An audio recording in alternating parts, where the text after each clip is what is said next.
Shalom Bapak Ibu. Hari ini saya akan berkhotbah didasarkan pada kitab Yesaya pasal 50 ayat 4 sampai 7. Saya akan berkhotbah dengan judul pribadi yang memiliki persekutuan dengan Tuhan. Didasarkan pada kitab Yesaya pasal 50 ayat 4 sampai 7 dengan judul pribadi yang memiliki persekutuan dengan Tuhan. Demikian bunyinya. Tuhan Allah telah memberikan kepadaku lidah seorang murid, supaya dengan perkataan aku dapat memberi semangat baru kepada orang yang letih lesu. Setiap pagi ia mempertajam pendengaranku untuk mendengar seperti seorang murid. Tuhan Allah telah membuka telingaku, dan aku tidak memberontak, tidak berpaling ke belakang. Aku memberi punggungku kepada orang-orang yang memukul aku, dan pipiku kepada orang-orang yang mencabut janggutku. Aku tidak menyembunyikan mukaku ketika aku dinodai dan diludahi. Tetapi Tuhan Allah menolong aku. Sebab itu aku tidak mendapat noda. Sebab itu aku meneguhkan hatiku seperti keteguhan gunung batu. Karena aku tahu bahwa aku tidak akan mendapat malu. Amin. Puji Tuhan. Bapak Ibu, apa yang baru saja kita baca ini adalah kesaksian sekaligus memperlihatkan kebiasaan dari seorang nabi yang bernama Yesaya. Nabi Yesaya ini nabi yang saleh, nabi yang takut akan Tuhan. Dan di sini terlihat betapa dia menjaga persekutuannya tetap baik, tetap akrab dengan Tuhan. Bayangkan setiap pagi dia menyendengkan telinganya kepada Tuhan, mendengar suara Tuhan. Tak heran ya, Yesaya ini adalah seorang nabi yang banyak sekali mendapat berkat firman. Dan dengan itu dia jadi pandai mengajar umat. Tak habis-habisnya ajaran Yesaya. Selain itu, karena dia bersekutu dengan Tuhan, dia jadi kuat ketika dipukul suara asa tidak berasa. Kan janggutnya dijambak tuh, dipegang, dicabut, punggungnya dipukul, tapi dia tenang. Karena apa? Dia kuat. Dan ketika dia digoda, dia tahan. Inilah berkat dari memiliki persekutuan dengan Tuhan. Sebagai satu contoh untuk kita teladani Bapak Ibu, supaya kita pun memiliki persekutuan dengan Tuhan. Memiliki di sini bukan lagi membangun ya. Kalau membangun kan belum jadi. Tapi kalau sudah memiliki berarti sudah tentu. Makanya di sini dikatakan setiap pagi. Bagaimana dengan kita? Setiap kapan kita bersekutu dengan Tuhan? Apakah ada jadwal ibadah pribadi kita? Jam berapa kita berdoa secara khusus? Bersekutu dengan Tuhan, memiliki jadwal pertemuan dengan Tuhan. Di mana kita dapat berbicara kepadanya dan dia berbicara kepada kita. Ada banyak berkat kita dapat alami, terima apabila kita adalah seorang pribadi yang memiliki persekutuan dengan Tuhan. Maka Bapak Ibu, kita seharusnya memiliki persekutuan dengan Tuhan. Mengapa kita seharusnya memiliki persekutuan dengan Tuhan? Kalau kita membaca Alkitab lebih lanjut, maka dapat kita catat paling tidak 3 berkat, 3 manfaat, 3 kegunaan. Yang pertama adalah agar kita mendapatkan kekuatan. Dapat kita baca contoh mengenai hal ini dalam surat Filipi pasal 4 ayat 12, 13. Yang kedua, agar kita mendapatkan kekudusan. Contoh mengenai hal ini dapat kita baca dalam kitab Kejadian pasal 6 ayat 8 ayat 9. Dan yang ketiga, agar kita mendapatkan kepandaian. Contoh mengenai hal ini dapat kita baca dalam kitab Daniel pasal 6 ayat 11 ayat 12. Betapa indahnya dan diberkatilah pribadi yang memiliki persekutuan dengan Tuhan.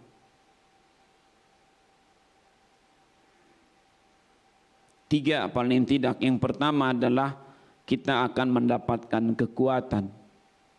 Coba kita lihat beberapa nats mengenai hal ini ya. Mulailah tadi dari surat Filipi pasal 4. Mari buka Alkitab masing-masing. Ayat 12, ayat 13. Aku tahu apa itu kekurangan dan aku tahu apa itu kelimpahan. Dalam segala hal dan dalam segala perkara tidak ada sesuatu yang merupakan rahasia bagiku. Baik dalam hal kenyang maupun dalam hal kelaparan. Baik dalam hal kelimpahan maupun dalam hal kekurangan. Segala perkara dapat kutanggung di dalam Tuhan yang memberi kekuatan kepadaku. Haleluya. Betapa banyaknya pergumulan, persoalan, bahkan penderitaan yang dihadapi oleh Rasul Paulus. Tapi lihat Bapak Ibu, apakah dia dapat menanggung semuanya? Dapat. Karena dia mendapat kekuatan dari Tuhan. Kalau dia tidak mendapat kekuatan dari Tuhan, dia tidak dapat, tidak sanggup. Mau lihat gambaran bagaimana beliau ini dalam pelayanan banyak masalah, bahkan penderitaan tadi. Coba lihat rangkumannya dalam surat 1 Korintus pasal 11. Panjang ini Bapak Ibu, tapi saya akan bacakan. 1 Korintus pasal 11. Maksud saya 2 Korintus pasal 11. Mulai dari ayat 23. Apakah mereka pelayan Kristus? Aku berkata seperti orang gila. Aku lebih lagi. Aku lebih banyak berjerih lelah. Lebih sering di dalam penjara. Didera di luar batas. Kerap kali dalam bahaya maut. 5 kali aku disesah orang Yahudi. Setiap kali 40 kurang 1 pukulan. 3 kali aku didera. 1 kali aku dilempari dengan batu. 3 kali mengalami karam kapal. Sehari semalam aku terkatung-katung di tengah laut. Dalam perjalananku aku sering diancam bahaya banjir dan bahaya penyamun. Bahaya dari pihak orang-orang Yahudi dan dari pihak orang-orang bukan Yahudi. Bahaya di kota, bahaya di padang gurun, bahaya di tengah laut, dan bahaya dari pihak saudara-saudara palsu. Aku banyak berjerih lelah dan bekerja berat. Kerap kali aku tidak tidur. Aku lapar dan dahaga. Kerap kali aku berpuasa, kedinginan dan tanpa pakaian. Dan dengan tidak menyebut banyak hal lain lagi, urusanku sehari-hari, yaitu untuk memelihara semua jemaat-jemaat. Jika ada orang merasa lemah, tidakkah aku turut merasa lemah? Jika ada orang tersandung, tidakkah hatiku hancur oleh duka cita? Jika aku harus bermegah, maka aku akan bermegah atas kelemahanku. Allah, yaitu Bapa dari Yesus Tuhan kita yang terpuji sampai selama-lamanya, tahu bahwa aku tidak berdusta. Di Damsik, wali negeri Raja Aretas menyuruh mengawal kota orang-orang Damsik untuk menangkap aku. Tetapi dalam sebuah keranjang aku diturunkan dari sebuah tingkap keluar tembok kota, dan dengan demikian aku terluput dari tangannya. Masih panjang sebenarnya hingga beliau akhirnya menurut cerita dipotong kepalanya atau dipancung oleh Kaisar Nero di Roma. Tapi tidak ada keluhan pada Rasul ini. Mengapa? Dia kuat Bapak Ibu. Dan kekuatan itu diterimanya dari Tuhan. Ketika dia bersekutu dengan Tuhan. Tuhan memberikan dia kekuatan menanggung segala beban. Kita dalam hidup ini, ya semua orang punya pergumulan. Kemarin ada teman saya divonis ada cancer. Ada teman lain lagi istrinya lumpuh. Ada yang rumah kebakaran. Ada yang kebanjiran. Ada banyak pergumulan. Ada penyakit. Rasanya sih baik-baik saja kerja. Tapi kok nggak disukai, dicoret, digeser, diusir, diturunkan, nggak dikasih gaji. Dia yang ngutangin orang, piutangin orang, nggak dibayar. Banyak cerita-cerita kita dengar kalau kita kumpulkan. Semua itu membutuhkan kekuatan menanggungnya. Beban kan. Gimana kita mengangkat beban yang berat itu? Kita butuh kekuatan. Dari mana kita dapat kekuatan itu? Dari Tuhan. Bagaimana kita menerima kekuatan itu? Dengan bersekutu dengannya. Ajaib. Tuhan itu ada kekuatan yang dapat disalurkan kepada orang yang mau bersekutu dengannya. Ada seorang sakit kan kita tahu ya. Dalam Markus pasal 5, seorang perempuan disebut. Berapa tahun dia sakit pendarahan? Ini cerita yang sudah masyhur. Bapak Ibu, berapa tahun perempuan itu sakit pendarahan? Ada yang ingat? Enggak ada? Pada tidur semua? Ayo bangun. Ada berapa tahun orang ini sakit pendarahan? 12 tahun. Tapi ketika dia berkata apa? Dalam ayat yang ke-28 Markus pasal 5. Asal ku jamah saja jubahnya aku akan sembuh. Seketika itu juga Yesus mengetahui bahwa ada tenaga yang keluar dari dirinya. Lalu ia berpaling di tengah orang banyak dan bertanya, siapa yang menjamah jubahku? Wow, nyata betul. Ada kuasa, ada tenaga, ada keluar dari dalam diri Yesus tuh. Mengalir kepada perempuan itu. Dan seketika sembuhlah penyakitnya. Ajaib. Ada kekuatan. Saudara-saudara, memang kan mengapa orang sakit? Ya karena tubuhnya kelewat lemah. Kenapa virus bisa masuk berjaya? Karena tubuh lebih lemah. Virus akan selalu ada. Modelnya sih ada yang berbahaya sekali, ada yang kurang berbahaya. Tapi saya bicara soal kita kalau sebenarnya kuat, tidak bisa virus itu masuk. Kalau benteng kita kelewat kuat, gimana bisa didobrak? Silakan saja capek-capek mereka dobrak. Benteng kita kuat. Tapi kalau kita lemah dari dalam, ya gampang dikerjain dari luar. Maka di sini kita butuh kekuatan penopang. Kita lihat ya, manusia memang pada dasarnya mudah lemah. Sudah dikatakan dalam Yesaya pasal 40 ayat 29. Yesaya pasal 40 ayat 29. Lihat gambarannya. Manusia itu mudah lelah, hilang daya, kurang semangat, tapi syukur. Ayat 29 ini berkata juga, Tuhan bersedia memberi kekuatan. Masalahnya adalah apakah orang-orang yang memang lemah, habis daya dan tidak bersemangat ini mau tidak merasa perlu Tuhan? Kan dibagi dua. Ayat 30 orang yang berkata apa? Kita belum butuh Tuhan. Mereka berkeras dengan kemampuannya sendiri. Jatuh. Tapi lihatlah ayat 31. Orang-orang yang menanti-nantikan Tuhan mendapat kekuatan baru. Mereka seumpama Raja Wali yang naik terbang dengan kekuatan sayapnya. Seperti apa saudara? Seperti apa? Saudara pernah melihat burung Raja Wali? Umumnya kita sudah pernah melihat burung Raja Wali entah sekalipun. Lihat burung Raja Wali. Cakarnya itu kuat. matanya tajam, sayapnya lebar. Kalau naik tinggi sekali,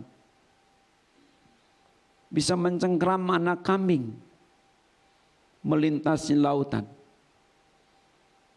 Seperti itulah orang kalau dapat kekuatan dari Tuhan. Tetap ada soal, maka di sini dipuisikan mereka berlari, tapi tidak menjadi lesu. Lagi mereka berjalan, tapi tidak menjadi lelah.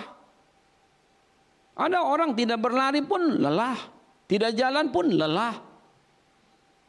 Tapi orang ini karena ada kekuatan dari Tuhan, berlari tidak lesu, berjalan tidak lelah.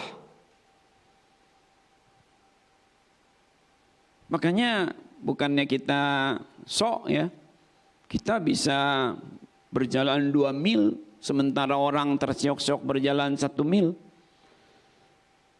We'll have the second mile. Matius 5 ayat 41. Dan siapapun, Matius 5 ayat 41, dan siapapun yang memaksa engkau berjalan 1 mil, berjalanlah bersama dia sejauh 2 mil. Kamu mau tantangin aku apa? Aku tidak akan kalahkanmu, tapi aku juga tidak bisa kau kalahkan kawan. Karena ada kekuatan dari Tuhan menopang diriku. Dan itu aku terima tadi pagi, kemarin. Kau pukul aku, kata Yesaya, nggak bisa. Nggak kuat kau pukul aku, kau nggak bisa jatuh. Karena aku dapat kekuatan dari Tuhan.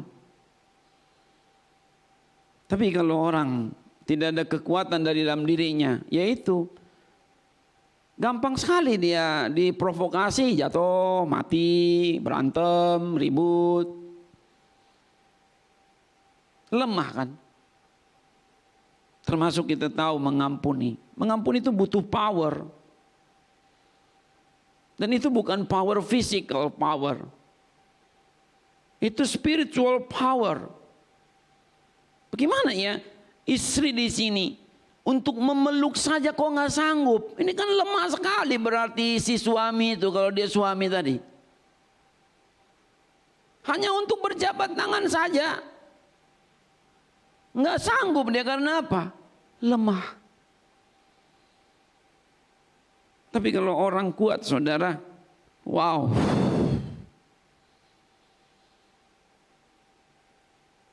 Makanya kalau kita bersekutu dengan Tuhan, lemah apa kita? Lemah karena penyakit, lemah karena keuangan, lemah karena kan banyak beban. Semua kan butuh energi untuk mengangkat beban itu. Pengennya kita sih nggak usah ada masalah ya dalam hidup, betul ya?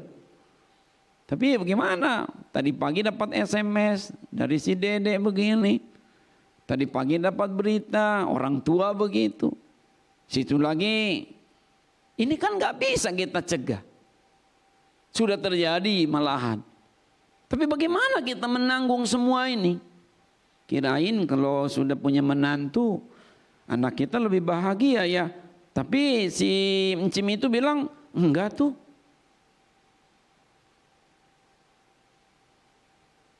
Kirain kalau suami sudah jabatannya lebih tinggi, lebih sayang sama keluarga. Lebih membanggakan, tapi kok enggak juga ya? Ini kan beban. Bagaimana mengangkat beban ini?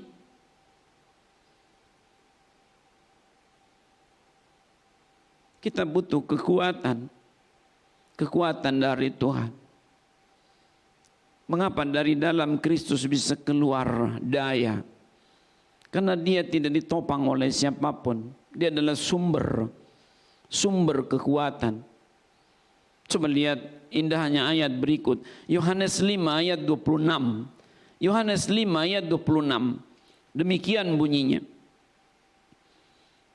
Sama seperti Bapa mempunyai hidup dalam dirinya sendiri, demikian juga diberikannya anak mempunyai hidup dalam dirinya sendiri.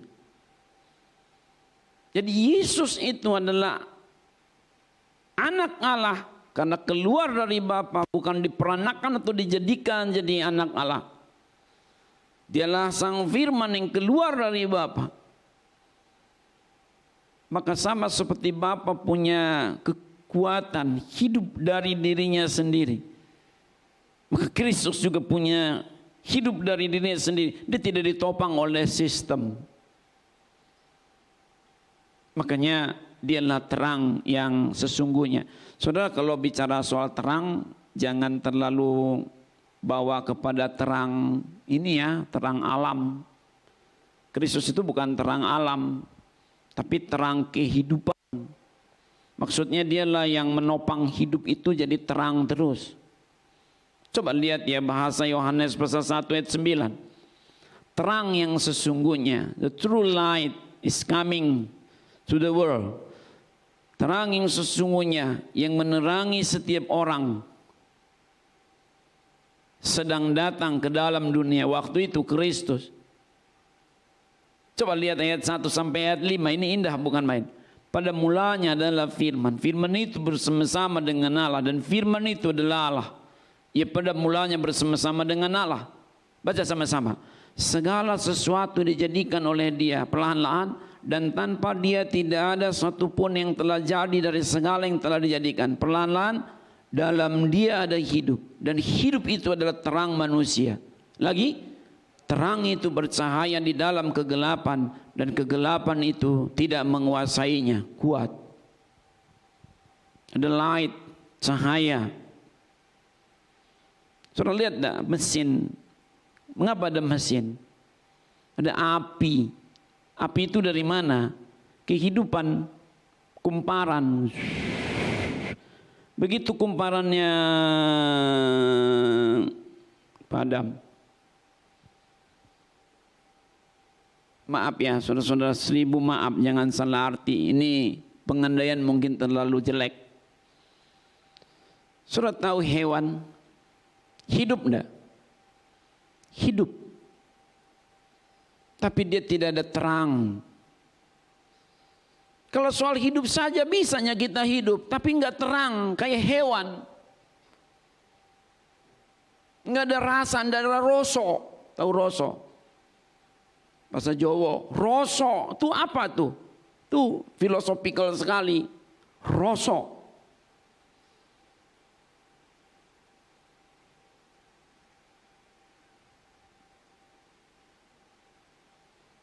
Semangat. Bagaimana kita ini bisa bersemangat menjalani hidup? Bukan sekedar hidup. Kita butuh kekuatan.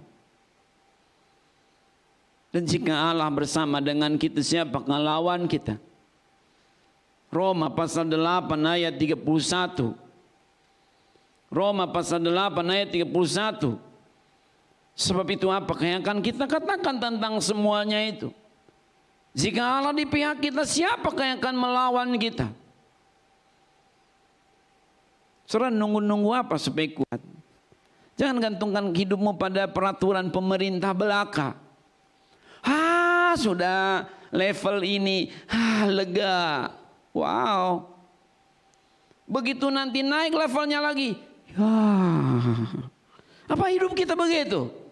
Up and down berdasarkan situasi. Up and down berdasarkan perekonomian publik.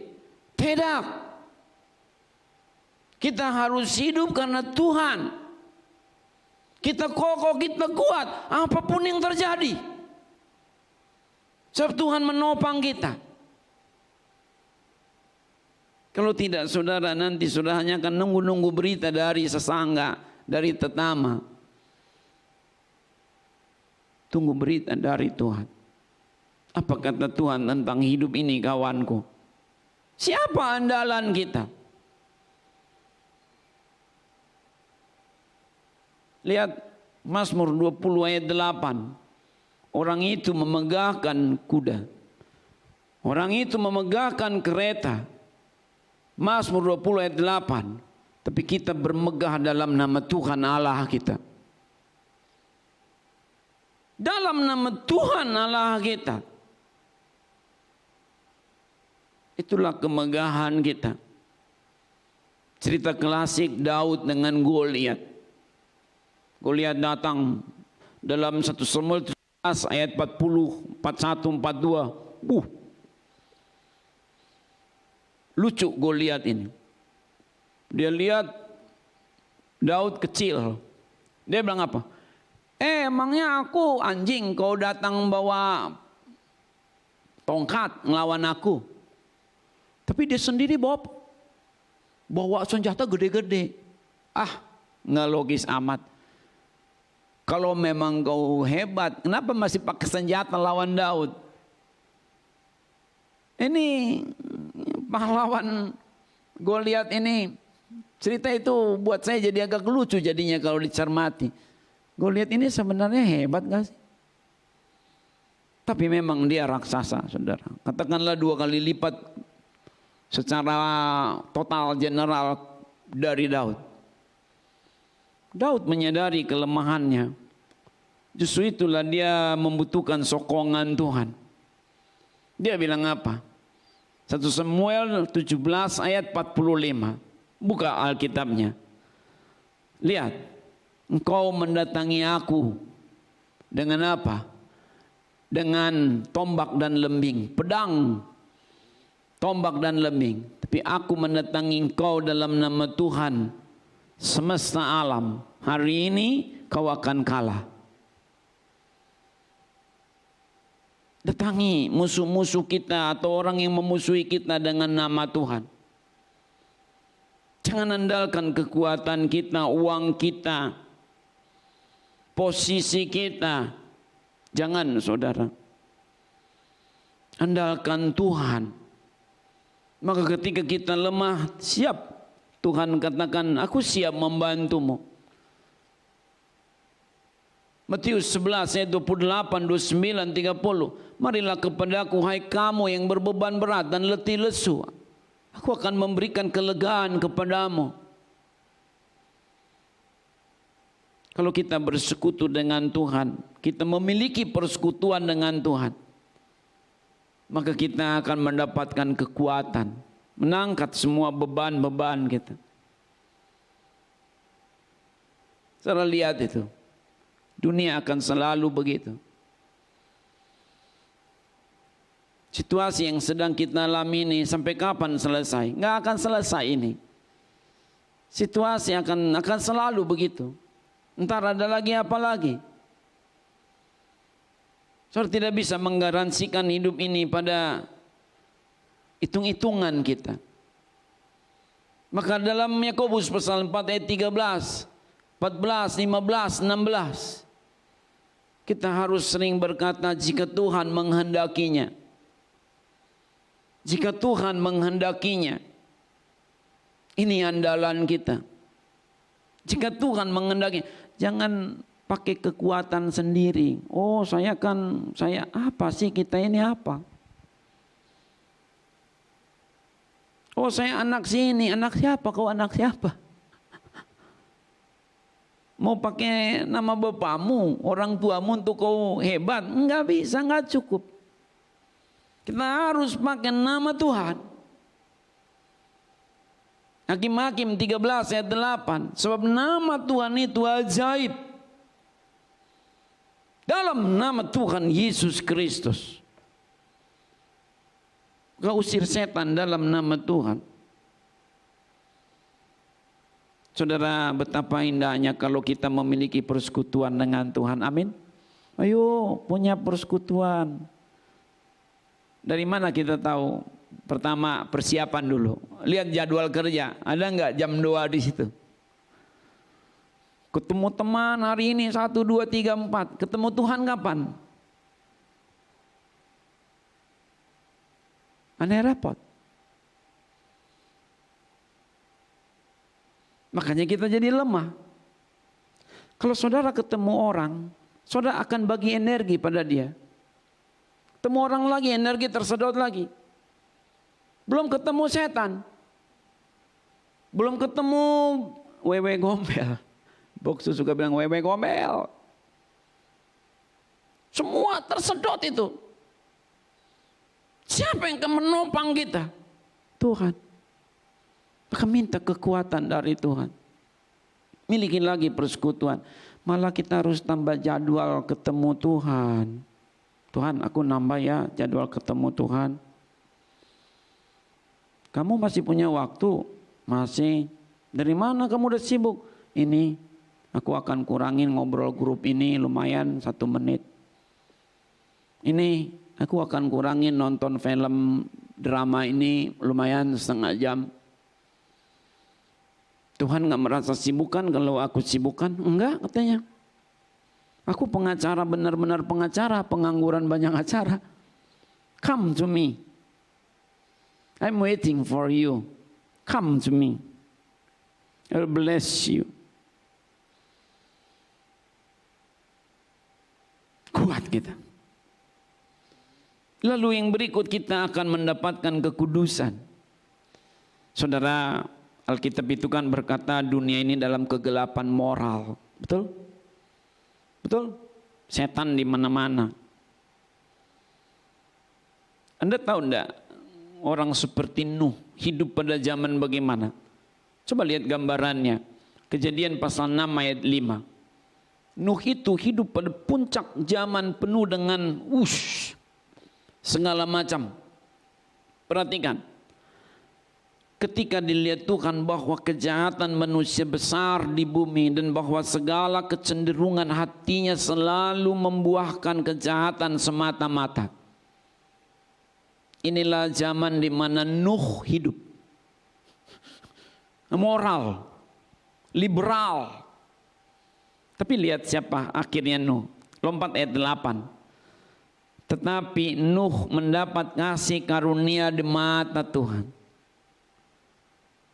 Kok bisa? Jangan titik dulu atau jangan hanya begini saja. Ada riwayatnya kawan. Riwayatnya ada. Ini satu pembangunan. Coba lihat ayat 9. Inilah riwayat Nuh. Jadi enggak ujuk-ujuk turun dari langit seperti malaikat jadi manusia baik hati gitu. Enggak. Bukan karena dia dipilih pendeta. Enggak ada itu.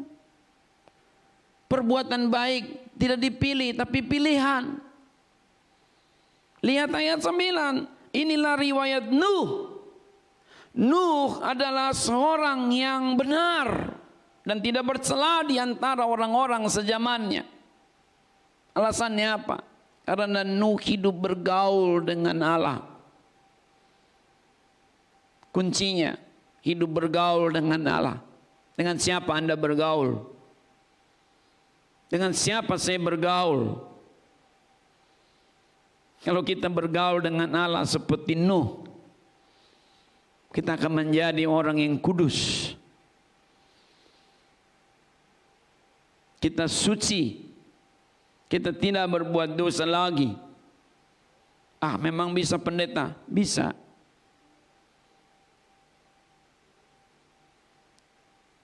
Bisa.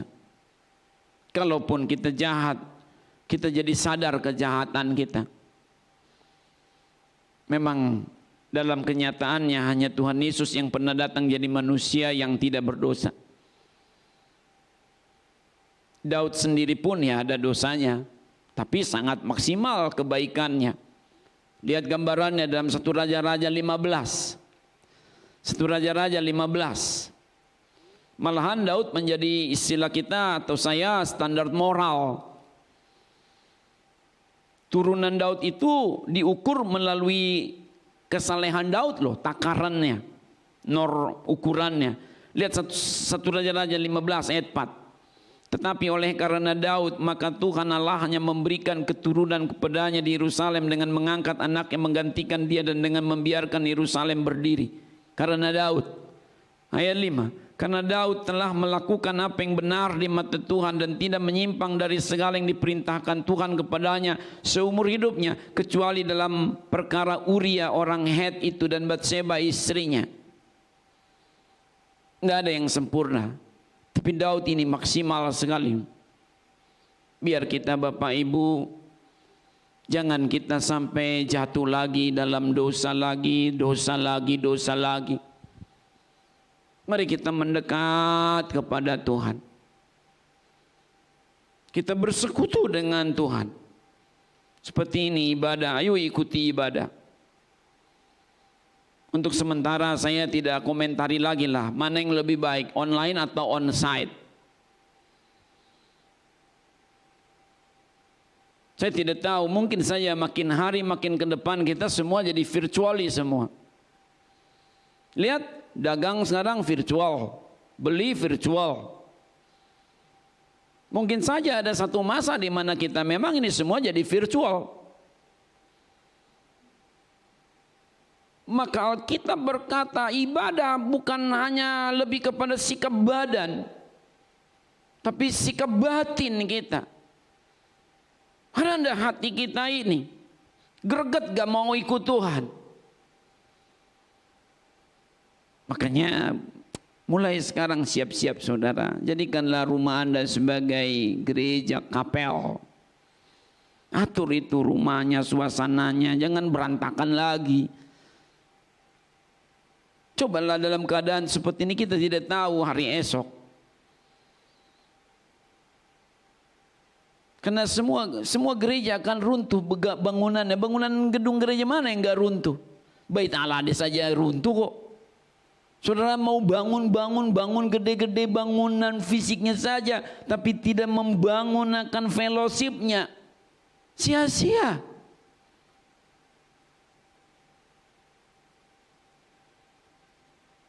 Saudara mau apain ini gedung? Saudara mau apain ini gedung? Kebanggaan? Oh, bangga. Diapain?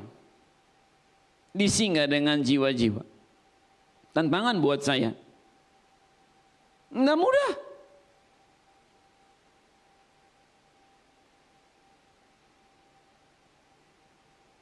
Sikap batin lebih penting daripada sikap badan dalam beribadah. Adakah hati kita terenyuh ketika mengingat Tuhan? Biar kita penuh dengan Roh Kudus. Jangan mabuk oleh anggur. Efesus 5 ayat 18. Janganlah kamu mabuk oleh anggur, tetapi penuhlah kamu dengan Roh Kudus. Galatia 5 ayat 16 17. Biarlah hidupmu dituntun oleh Roh.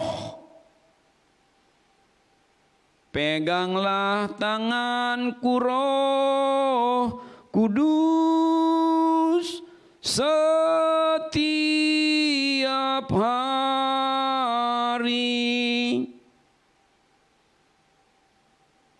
Saudara hati-hati. Biar saudara taruh di sini segala macam peralatan mewah canggih, tapi tidak memiliki persekutuan sehari-hari dengan Tuhan di tempat masing-masing, nggak ada power dalam ibadah, malah jadi berisik.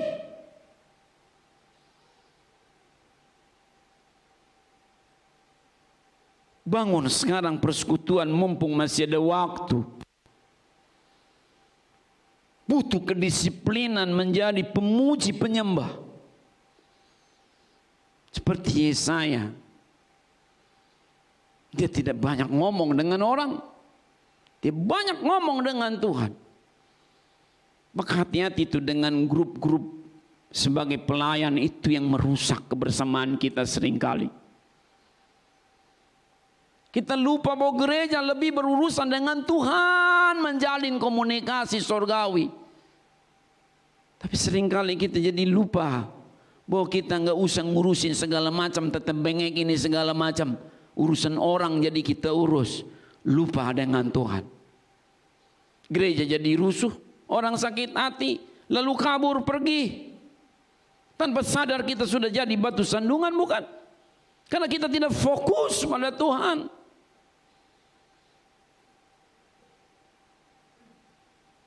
Tapi kalau kita fokus pada Tuhan, salah lihat nih, nggak usah ada grup-grup pun. Kalau kita sehati saling ngerti, betul? Mulai ngegrup, wah singgung sana, singgung sini, dibalas lagi, panas. Kawan, ini bukan pelayanan.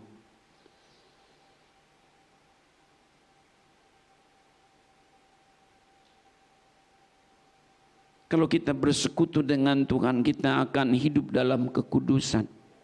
Amin. Kita tahu mana yang enggak perlu. Saudara, kekudusan itu sangat urgent. Kenapa? Matius 5 ayat 8. Matius 5 ayat 8. Karena hanya dengan hati yang kudus suci lah orang melihat Tuhan. Juga Ibrani 12 ayat 14. Ibrani 12 ayat 14. Sebab tanpa kekudusan tidak seorang pun akan melihat Tuhan. Mari kita bangun persekutuan dengan Tuhan selagi masih ada waktu. Kurangi kegiatan-kegiatan sosial itu, supaya kita makin bertambahlah kesempatan spiritual.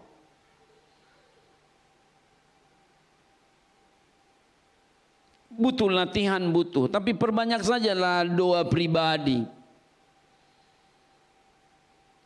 Saya juga, saudara-saudara, memang tidak mudah ngurusi pelayanan. Kita harus latihan, harus profesional. Tidak mudah itu, kawan-kawan kita ini berulang-ulang kali latihan, makanya jadi bagus. Nadanya apa? Bagaimana? Anda mudah. Terima kasih Anda sudah berjuang, itu perjuangan juga. Tapi jangan hanya sibuk di situ. Karena kita bukan mau manggung kepada dunia. Kita mau menyembah Tuhan. Urapan hanya didapatkan lewat doa-doa pribadi kita. Kalau tidak, sudahlah.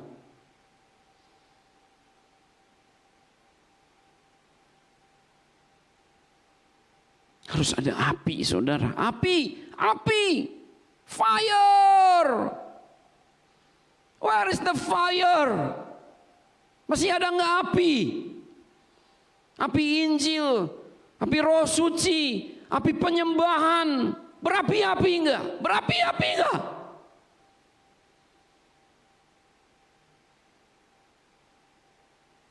Jangan lihat gereja kita dari persembahan materi. Oh, gereja kita maju, apa persembahannya nambah? Itu baru satu dari sekian banyak hal. Yang kita harus periksa sekarang, jemaat-jemaat kita, termasuk kita sendiri, enggak usah jemaat, kita sendiri membangun persekutuan dengan Tuhan. Makin cinta enggak kita dengan Tuhan? Kalau itu yang terjadi, masih ada harapan untuk berkembang. Ada gula, ada semut, amin. Amin. Ada enggak gula di gereja kita ini? Sehingga semut-semut pada datang secara spiritual. Ada enggak api? Kenapa teman kita pergi? Kenapa mereka tidak di sini lagi? Apinya, api.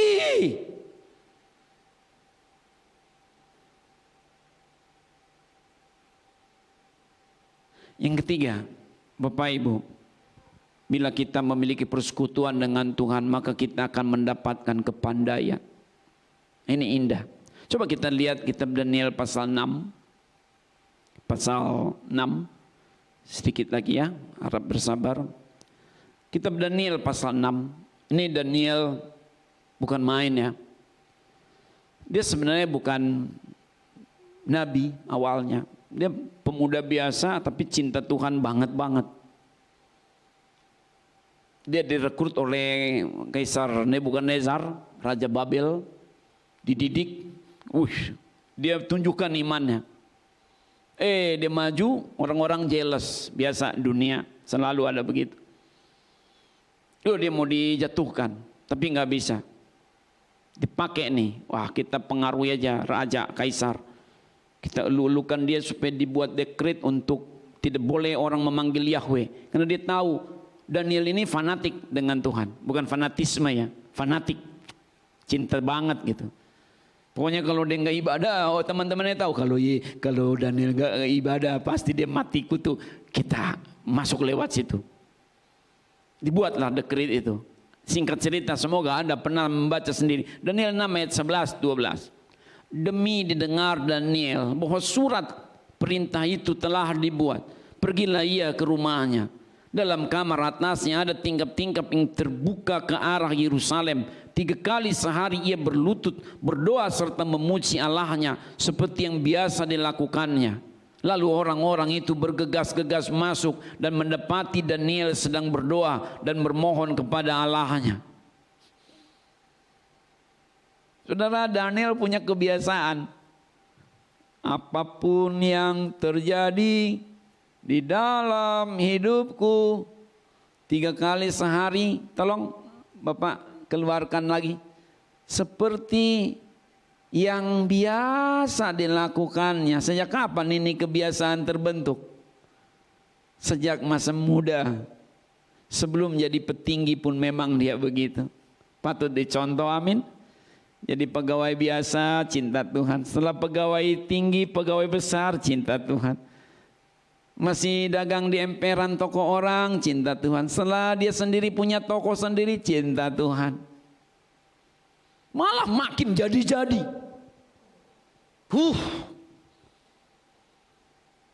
Nyawa nih taruhannya. Tapi cinta Tuhan. Singkat cerita, disingkapkanlah kepadanya perkara-perkara ajaib. Tolong lihat saya. Pilih yang benar. Daniel tukang mimpi atau mengartikan mimpi? Pilih saja. Daniel tukang mimpi atau mengartikan mimpi? Mengartikan mimpi. Ada hikmat. Bukan tukang mimpi. Banyak mimpi itu pusing, tahu enggak? Tapi kalau kita ada hikmat Tuhan, kita enggak pusing. Tapi dari mananya nih hikmat? Mana kita tahu dari sendiri. So pada dasarnya 1 Korintus 13 ayat 9. 1 Korintus 13 ayat 9. Apa disebut di situ? Sebab pengetahuan kita tidak lengkap. Nubuat kita tidak sempurna. Makanya kalau hanya mengandalkan kekuatan hikmat sendiri enggak sanggup kita memang. Misalnya jadi orang tua gitu ya, walaupun ibu-ibu juga yang melahirkan anak-anaknya, tapi seringkali kita nggak kenal juga anak-anak ini bagaimana ini. Beneran. Ya banyak doalah buat anak-anak. Apalagi anak-anak sudah keluar dari rumah, entah sekolah, berdikari, bahkan sudah menikah.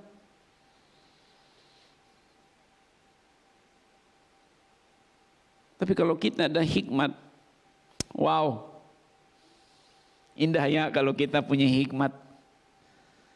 Banyak ibu-ibu, maaf ya, tidak lulus sekolah dasar. Tapi selalu dibutuhkan petuah-petuahnya. Mengapa?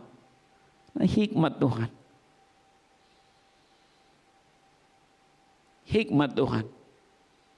Berserulah kepadaku, maka aku akan menjawab engkau dan memberitahukan kepadamu hal-hal yang tersembunyi yang tidak pernah kau ketahui. Yeremia 33 ayat 3. Berserulah kepadaku, maka aku akan menjawab engkau dan akan memberitahukan kepadamu hal-hal yang besar dan yang tidak terpahami, yakni hal-hal yang tidak kau ketahui. Kita tidak tahu ya jodoh kita siapa, pemuda-pemudi. Ya inilah jodohku pendeta, siapa? Ini pacar aku. Pacar belum tentu jodoh, kawan. Jangan langsung dipatok begitu, ntar kau kena patok lagi. Pacar belum tentu jodoh. Pacar itu yang menyukai kita atau yang kita sukai.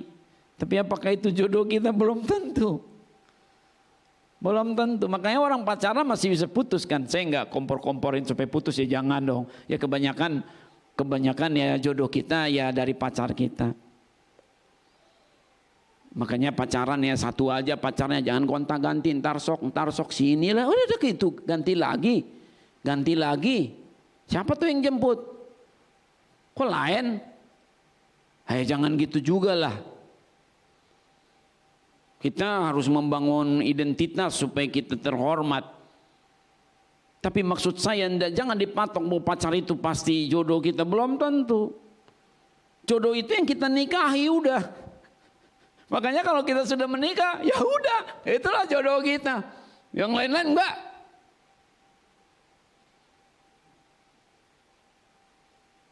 Amin. Tapi kita nggak tahu siapa jodoh anak kita. Nggak tahu, jodoh kita juga nggak tahu, apalagi jodoh anak kita. Kemana kita nanti 10 tahun lagi, gue nggak ngerti.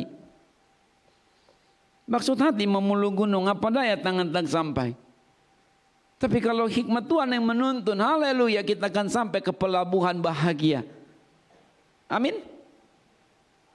Daniel itu, wow, dia diperlukan karena ada hikmatnya. Siapa berani buang Daniel? Yang membuang Daniel ya rugilah. Coba lihat itu Daniel 1 ayat 21. Daniel 1 ayat 21. Apa disebut di situ? Daniel ada di sana sampai tahun pertama pemerintahan Kaisar Koresi.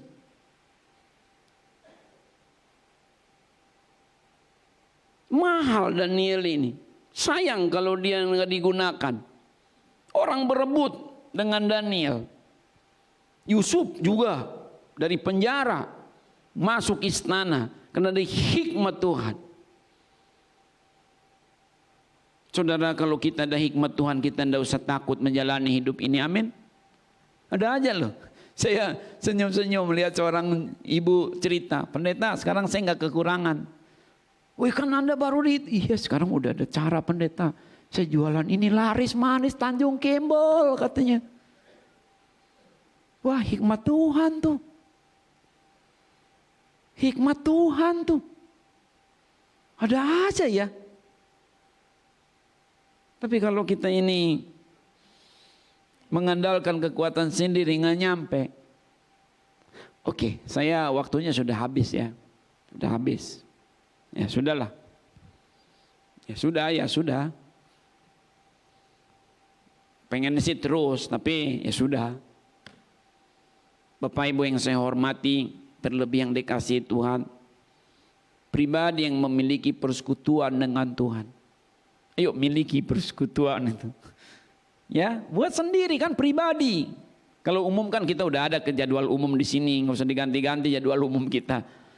Udah tahu lah, ini soal pribadi sekarang, pribadi. Kita seharusnya memiliki persekutuan dengan Tuhan. Boleh Bang, para musisi kita, yuk kita mau nyanyi. Kita seharusnya memiliki persekutuan dengan Tuhan. Mengapa tadi? Agar kita mendapatkan kekuatan, agar kita mendapatkan kekudusan, dan agar kita mendapatkan kepandaian. Kekudusan itu tadi kita tidak lagi berkubang dalam dosa ya. Kita halal lah, bisnis halal, berkat halal. Amin. 30, 60 sampai 100 kali lipat ganda Tuhan bisa berkati kita. Haleluya.